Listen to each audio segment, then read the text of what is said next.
दिनांक 25 जुलै रोजी वसमत तालुक्यातील गिरगाव येथे नागपूर गोवा शक्तीपीठ महामार्गाची मोजणी तात्काळ थांबवून रस्ता कायमचा रद्द करावा या मागणी संदर्भात उपविभागीय अधिकारी साहेबांना निवेदन देण्यात आले। शक्तीपीठ महामार्गामुळे आमच्या गिरगावातील सुपीक व बागायती जमिनी नष्ट होणार आहेत। शेती व शेतकरी उद्ध्वस्त करणारा हा महामार्ग असून आम्हास तो मान्य नाही।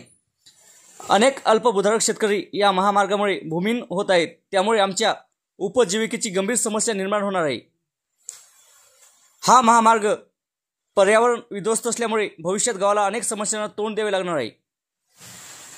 बाधित शेतकऱ्यांसोबत पूर्ण ग्रामस्थांचा या महामार्गाला विरोध असल्यामुळे हा रस्ता कायमचा रद्द करावा अशी बहुसंख्येची मागणी आहे।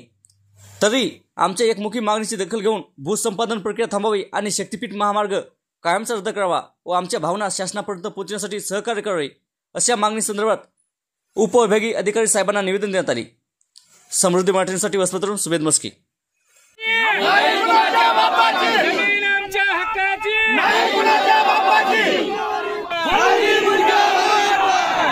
सरकारचं करायचं काय? आचार सरकारचं करायचं काय? जमीन आमच्या हक्काची, जमीन आमच्या हक्काची। मी गिरगावची आहे। माझी 3.5 एकर जमीन शक्तीपीठ महामार्गामध्ये जात आहे, पण त्या महामार्गाला माझा पूर्ण विरोध आहे। आम्ही पूर्ण बागायती शेती आहे आमची आणि आम्हाला हा शक्तीपीठ महामार्ग जाऊ द्यायचा नाही।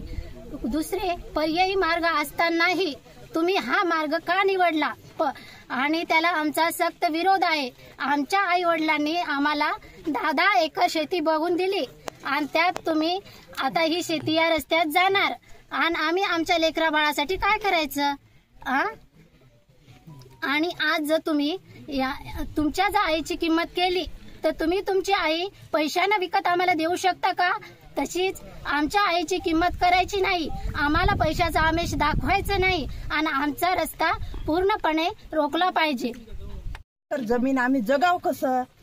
आम्हाला जाऊ द्यायची शक्यता नाही, आम्ही जाऊ देणार म्हणजे नाहीच।